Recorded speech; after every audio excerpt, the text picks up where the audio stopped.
আমার এখানে কেন জানি আমার বাবার কথা খুব মনে করতেছিল, আমার খুব খারাপ লাগতেছিল ওই সময়টা।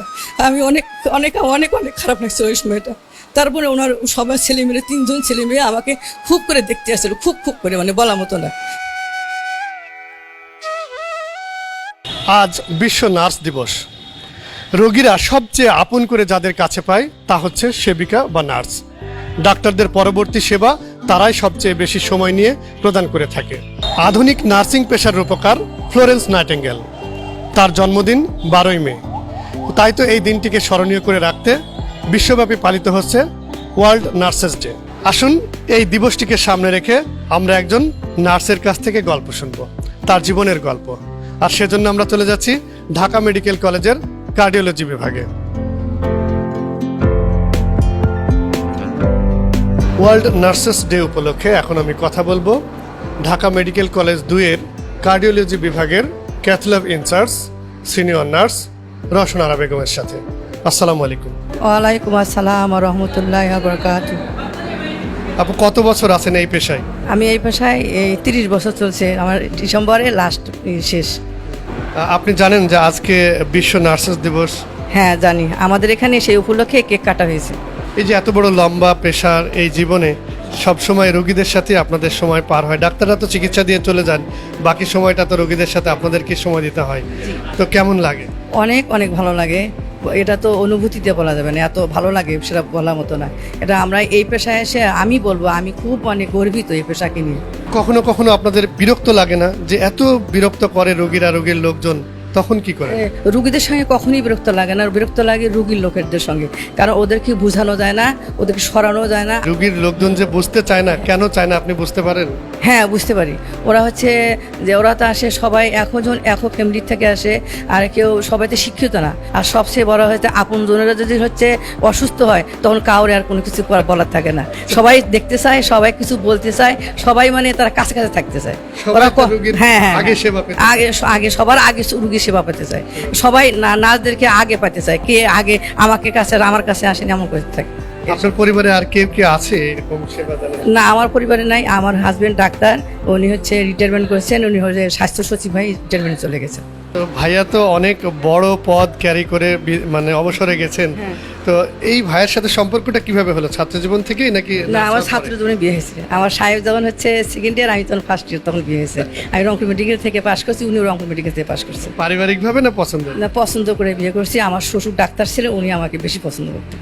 এই যে লম্বা সময় আপনি সেবিকার কাজ করে যাচ্ছেন, রোগীদের সাথে আনন্দ দুঃখ অনেক ধরনের স্মৃতি থাকে, যদি দু একটা আমাদের সাথে শেয়ার করেন। দুই একটা মানে আমি তো হলে ইন্টেনসিভ কেয়ার, মানে আইসিউতে কাজ করতাম, তো মানে আমি একটা অভ্যাস আমার হচ্ছে রাতে আমি কখনই ঘুমাই না, কোনো সময় ধরে না। আমি হচ্ছে বেশিরভাগ নামাজ কালাম পড়ি, আর আমি এখন হ্যাফজও করতেছি, কোরআনের হ্যাফজও করতেছি। তো তখনও পড়তাম, তো একবার তাকায় দেখি এক রুগী সারাক্ষণ এমন করতেছে, এরম করতেছে, এরম করতেছে। তা আমি যা দেখতেছি সব ঠিক আছে, ঘুমিয়ে আছে অবশ্য। সে রুগীর হলে ইন্টিউবেশন করা আছে, মানে সে হলে মেশিনই হচ্ছে শ্বাস প্রশ্বাস নেয়, তো মেশিনে সব কিছু পালস ওখানে সব ঠিক আছে। তারপরে আমি করলাম কি, সবাই ঘুমিয়ে আছে, ওই সময় রুগীর লোককে ডাকে, মহিলাকে ডাকে নিয়ে আসলাম, নিয়ে এসে চাষিরে বসাইলাম। চাষি তো সেই মানে অনেক গ্রাম ও ভাষা কথা বলে। তারপরে বললাম, চাষি শোনেন, ওই চাষা যখন এরকম করে তখন আমি বললাম, চাষা কী কাজ করে? তখন বলতেছিল, মা উনি হলে দোতারা বাজায়। তখন একটা চিন্তা করতেছে, আমরা যে মানে কোরআন কিতাব যে পড়তাম, যে মানুষের হলে চরিত্র স্বভাব হয়ে যায়, স্বভাবে চরিত্র হয়ে যায়। তো উনি শেষ মুহূর্ত, ওনার বয়স ছিল 75 বছর, ওনার বয়স ছিল, শেষ মুহূর্তে দেখি যে ওই ঘুমির মাঝেই ওই কাজটা করতেছে। যদি উনি আল্লাহ আল্লাহ হতো তো আল্লাহ আল্লাহ করতো, আর না হলে তো না করতো। খুব সুন্দর একটা কথা বলেছেন, যে চরিত্র স্বভাব হয়ে যায়, স্বভাবই চরিত্র হয়ে যায়। একটা যদি কষ্টের কোনো স্মৃতি আছে? কষ্টের মধ্যে কি, কষ্ট তো অনেক আছে। তার মধ্যে আমি যে কোভিডে ডিউটি করছি, আমি এই জায়গাতে আইসিউতে ছিলাম, এখানেই ছিলাম, ঠিক মানে ইয়ার আগে, ইফতারের আগে, তখন রোজা ছিল তো, রোজারের আগে। তা আমাদের সব তো ড্রেস পরা থাকতো, এখানে শুধু নাচ একটা থাকতো। তো হলে উনি একজন কুটিপতি মানুষ ছিলেন, ভুলে গেছি আমি, নরসিংদীর বাড়ি ছিল। ওই লোকের হচ্ছে ওয়াইফ ভর্তি আছে 5 তলায়, আর উনি আছে এখানে। তো ওনার একজন বডিগার্ড থাকতো, ছেলে একটা বডিগার্ড থাকতো।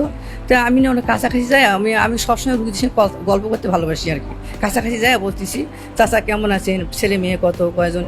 উনি বলতেছিল, মা তুমি একটু আমার কাছ থেকে দূরে থাকো, এই জন্যই দূরে থাকো, আমরা তো হয়ে গেছি, তোমরা তো হয়ে যাও, তা আমাদেরকে কে দেখবে? আমাদের দেখাতে কেউ থাকবে না। এই কথা বলতেছে আসরের সময় হয়ে গেছে। তখন উনি হলে ওনার হচ্ছে প্রায় 4টে চ্যালেঞ্জ দেওয়া আছে ইয়েতে আর কি, হাতের মধ্যে এর মধ্যে। তা আমি সব মার্ক করতেছি, ওনার সাথে কথা বলতেছি। উনি তারপরে আবারও বলছে যে মা তুমি আর একটু আমার কাছে দূরে থাকো না, আমার শ্বাস তোমার কাছে গেলে আমি গেলে তুমি তো এরকম হয়ে যাবে। তো আমাদের তো 2টো করে মাস্ক পরতাম, করতাম। তো বলতেছি যে কি যে বসে আছে উনি, কিন্তু ও সুন্দর সুন্দর কথা বলতেছিল, কিন্তু হচ্ছে কি উনি একটু পরে বলতেছি কি মা আমাকে একটু সহায় দিবা। আমার এই জিনিসটা আমি কখনোই বলতে পারি না। তা আমি মাথা নিচে হাত দিয়ে এরকম করছি না, কিন্তু তখন তার একটু আগেই মানে কেমন জানি একটা মানে হয় যে আলো আসে না মুখের মধ্যে, সে আলোর মতো আসলো, বুঝছেন। তারপরে উনি আমার হাতের মধ্যে শুয়ে সঙ্গে সঙ্গে ডান পাশে লাহ করে ফেলে।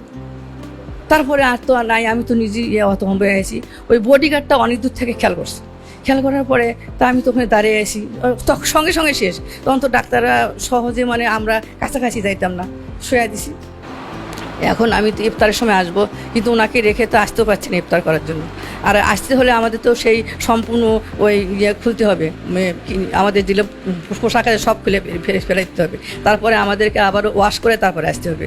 অথচ ওই সময় এসি ছিল না ওখানে, আমি তো ঘেমে যা অবস্থা হয়ে গেছি আর কি। এখন আমি ইফতার করার জন্য আসছি। এখন ওনার ছেলেরা, ওনার 3জন ছেলে, সবাই মানে অনেক হাইপে লেভেলে আর কি। তো ওই ছেলেরা বলছে যে কাকু বাবা তো মারা গেছে, কিন্তু ওখানে একজন নার্স ছিল, ওনার গায়ে লাশ লেখা আছে, উনি বাবাকে কালেমা পড়াইছে। আর বাবার সঙ্গে অনেক গল্প করতে করতে ওই নার্স আন্টির হলে হাতের মধ্যেই মারা গেছে। তো ওরা তো আরও কান্না করতেছিল, ওরা আমাকে দেখার জন্য পাগল হয়েছে। হওয়ার পরে তারপরে আমি ইফতারের সময় যাইতে পারছি না, আমাদের একসাথে তারা যাওয়া যাবে না। তা আমি আমার গেটের ওই পাশে, তবু আমি আমার হেজাব পরা ছিল, ওই বয়সে গেলাম। ওনারা সব কান্না করতেছিল, আমি কান্না করি না আল্লাহর কাছে, এরা তো হলে আমি জানি যে শহীদি মৃত্যু বললাম। তারপরে উনি বলতেছে আপা জানেন আমার বাবা প্রতিদিন হলে 40 জন মানুষকে ইফতারি করায় বলতেছিল। তা আমি তাহলে বলতেছি কি নিশ্চয় আল্লাহ আপনাকে ফেরেশতার উপরে আপনার বাবাকে কালেমা পড়া তৌফিক দান করছে। আমি সব কিছু আল্লাহর ইচ্ছা, আল্লাহ হয়তো জানে, কিন্তু ওনার সঙ্গে আমি আসলেই মানে কথা বলতে গিয়েছিলাম। আমি কিন্তু ওনার সঙ্গে উনি যে আমার হাতে মারা যাবে আমি এটা কখনোই চিন্তা করিনি। মানে আর ওইখানে থাকতে আমার দাড়িটারি ছিল তো, অনেক বয়স্ক, তো আমার ওখানে কেন জানি আমার বাবার কথা খুব মনে করতেছিল, আমার খুব খারাপ লাগতেছিল ওই সময়টা। আমি অনেক অনেক অনেক অনেক খারাপ লাগছে ওই সময়টা।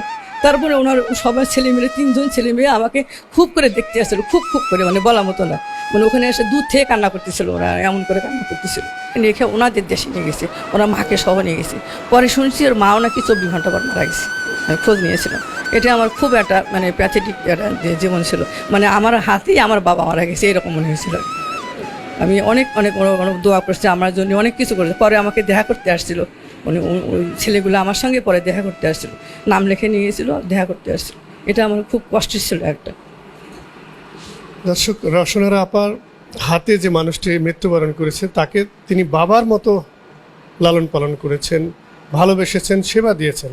তার মানে একজন নার্সের কাছে, একজন সেবিকার কাছে রোগী সন্তানের মতো, কখনো মায়ের মতো, কখনো বাবার মতো। এই হচ্ছে তাদের জীবন, এভাবেই তারা এগিয়ে নিয়ে যায় এই মানব সেবাকে। আপা, আপনার একটু কষ্টের তারপরে ওঠার পরে আমি 7 দিন পরে আমি নিজে পজিটিভ হয়ে গেছিলাম, কোভিডে পজিটিভ হয়ে গেছিলাম। শেষে শোনো আমার 85-এ এসে গেছিলো, আমি এমন হয়ে গেছিলাম। এরপরে আমি 3বার পজিটিভ হয়েছিলাম। তারপরেও আল্লাহ আপনাকে সুস্থ রেখেছেন, নিঃসন্দেহে আল্লাহ হায়াত দিয়েছেন। হ্যাঁ, আমার উনিও দোয়া করছে সেই জন্য হয়তো, কিন্তু উনি বারবার বলছে মা তুমি কাছে আসো না, দূর থেকে কথা বলো না আমার সঙ্গে, ওদেরকে দেখবে। আমি তো উনি না বুঝতে পারছিল, ওনার অনেক ভালো মানুষ ছিল, তো আমি তো মরে যাবো, কিন্তু অন্য মানুষকে তোমরা কেমন করে সেবা করবে এসব বলতেছিল। আপনি নিশ্চয়ই জানেন যে ফ্লোরেন্স নাইটিঙ্গেলের জন্মদিন এই 12ই মে, সেই উপলক্ষে মূলত এই নার্সেস ডেটি পালন করা হয় বিশ্বব্যাপী।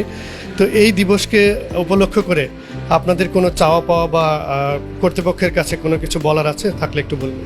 আমাদের চাওয়া পাওয়া যেটা হচ্ছে, এটা তো আমার একাই বললে হবে না, মানে প্রত্যেকটা সেক্টরে নার্সদের জন্য মানে তোমার হচ্ছে বাচ্চা রাখার জন্য যে কি বলে, হ্যাঁ, বেবি কেয়ার সেন্টারটা খুবই দরকার। আর আমাদের নার্সদের জন্য কোনো ওয়ার্ডে, কোনো হাসপাতালে নির্দিষ্ট কোনো রুম নাই যে ড্রেস চেঞ্জ করা, খাওয়া, বসা এই ধরনের কোথাও সুবিধা নেই। যেটুকু আছে আমরা জোর করে কোথাও একটা কোঅর্ডিনেট করে নিই, এটা প্রত্যেকটা হাসপাতালের প্রত্যেকটা জায়গার এই নিয়ম। এই নিয়মটা হলে আমি চাচ্ছি এই নিয়মটা সবার কাছ থেকে যেন মানে ইয়ে করতে মানে না থাকে, যেন সবাই আমাদের সেকেন্ড ক্লাস অফিসার আমাদের একটা স্থান থাকে, আমাদের একটা বসার জায়গা থাকে, এটা আমি চাই, এইটাই বলতেছিলাম আর কি। রওশনার আপা, আপনাকে অসংখ্য ধন্যবাদ জানাচ্ছি ডক্টর টিভির আজকের এই সাক্ষাৎকারে আপনি সময় দেওয়ার জন্য। আর আপনাদেরকে অনেক অনেক ধন্যবাদ। আর জাজাকাল্লাহ খায়রান, সবাই ভালো থাকেন। দর্শক, এই যে নার্স সম্পর্কে আমরা কথা শুনছিলাম, সেই সেবিকারা কেমন সেবা দেয় এবার আমরা রোগীর কাছ থেকে জানবো।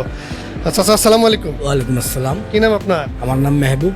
কোথা থেকে আসছেন? আমি ঢাকা কামরাঙ্গীর চরের থেকে এসেছি। কামরাঙ্গীর চরের রোগী। এই যে নার্স আপুরা আপনাদের সেবা দেয়, ডাক্তাররা তো সেবা দিয়ে চলে যায়, তারপরে কিভাবে সেবা পেতে হবে সেটা মূলত তারাই দেখে। কেমন সেবা দিচ্ছে?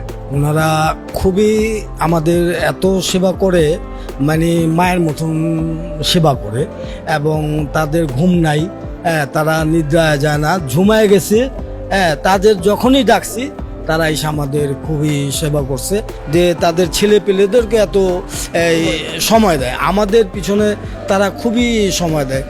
আজকে তো মনে করেন আমার ব্যথায় আমি রাগ করছি, সে আমার উপরে রাগ হয় নাই, সে আমাকে বলছে বাবা আপনার কি দরকার, বাবা কি দরকার, সে আমাকে অনেক ইয়ে করছে।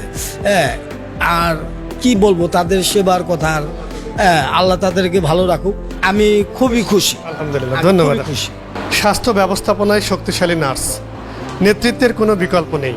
এই প্রতিপাদ্য বিষয়কে সামনে রেখেই সারা বিশ্বব্যাপী পালিত হচ্ছে নার্সেস ডে। আমরাও প্রত্যাশা করব নার্সদের নেতৃত্বেই আমাদের এই রুগীরা, এই প্রিয় মানুষরা যারা কষ্টে থাকে, অসুখী থাকে, তারা সেবা পাক, তারা সুস্থ হয়ে উঠুক। ঢাকা মেডিকেল কলেজ থেকে আব্দুল গনি বিদ্যান, ডক্টর টিভি।